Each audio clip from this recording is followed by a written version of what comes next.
Antibiotic sensitivity. What are antibiotics? Antibiotics are metabolic byproducts of one microorganism that is able to kill other microorganisms. Kirby-Bauer is a method involves the use of petri dish containing a suitable medium such as smaller Hinton, which is heavily inoculated with the test microorganism whose antibiotic sensitivity is to be determined. In this video, the objectives were to be able to perform an antibiotic sensitivity test on bacterial culture and to be able to distinguish the relative resistance and sensitivity of bacterial cultures to selected antibiotics. Without further ado, let's get started. The materials needed were 2 petri dish containing molar Hinton agar, 2 sterile cotton swabs, sterilized forceps, antibiotic discs, bacterial culture of Staphylococcus aureus and Escherichia coli, alcohol lamp, and a ruler. The first step is to label each petri dish with the corresponding bacteria. The next step is to get the bacteria from the culture media. Unplug the culture tubes and flame the lip. Insert the sterile cotton swabs in the culture tubes and get some sample. Flame the lip and replace the cotton plug to close the culture tubes. Afterwards, swab one plate with each of the broth cultures. Using the forceps, place the antibiotic discs at regular intervals on the surface of the plates. Gently press the disc on agar to ensure contact.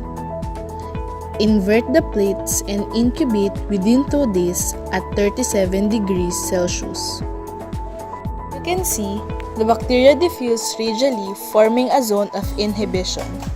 Measure the zone of inhibition using a ruler and use the table to interpret the results, whether the bacteria were resistant or sensitive to a particular antibiotic. The purpose of Kirby-Bauer test was to determine the sensitivity or resistance of bacteria to various antimicrobial compounds in order to assist a physician in selecting treatments options for his or her patients. Since antibiotics' function is to fight bacteria in different ways, antibiotics are going to work on different types of bacteria to varying degrees. The mechanism of antibiotic action were inhibition of protein synthesis, inhibition of nucleic acid, inhibition of cell wall synthesis, disruption of cell membrane function, and block pathways and inhibit metabolism. As we all know, bacteria can be classified as gram-positive and gram-negative bacteria. They differ in cell wall composition, and because of this difference, resistance to certain bacteria were also different. The gram-positive bacteria have a thick peptidoglycan, while the gram-negative bacteria have a thin peptidoglycan but have an additional lipid membrane. Let's use penicillin as an example. The penicillin targets proteins within the peptidoglycan layer. Therefore, penicillin is effective against gram-positive bacteria since it is the outermost layer of the gram-positive bacteria. However, penicillin is not that effective against gram-negative bacteria since the outermost layer is the outer lipid membrane. Zone of inhibition. If the bacterium is sensitive to the particular antibiotic, no growth will be observed. However, as the antibiotic diffuses further, its concentration is reduced. After a certain point, its concentration is so low that it can no longer inhibit the growth of the bacterium. Therefore, there is an area around the disc that will be clear against a dense growth of the bacterium surrounding it.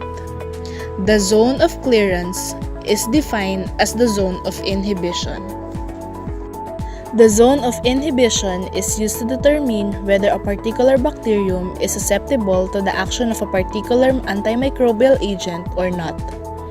The diameter of the zone of inhibition will determine the effectiveness of the antibiotic. The larger the diameter, the greater will be the sensitivity of the bacterium to the antibiotic. In case there is no zone of inhibition around the disc, consider the zone of inhibition 0. The zone sizes are compared to a standardized chart to determine if the bacterium is sensitive, resistant, or shows intermediate sensitivity to that antibiotic. The factors that affect the zone of inhibition were pH, density of bacterium, moisture, and component of medium. In order to get reliable results, some components must be standardized. The following factors must be constant, such as disc potency of antibiotic, concentration of inoculums, and type of media. Why antibiotic resistance should be known. First, antibiotic resistance is a serious public health problem. Second, some bacteria that are capable of causing serious disease are becoming resistant to most commonly available antibiotics. Third, antibiotic-resistant bacteria can spread from person to person in the community or from patient to patient in hospital. Careful prescribing of antibiotics will minimize the development of more antibiotic-resistant strains of bacteria.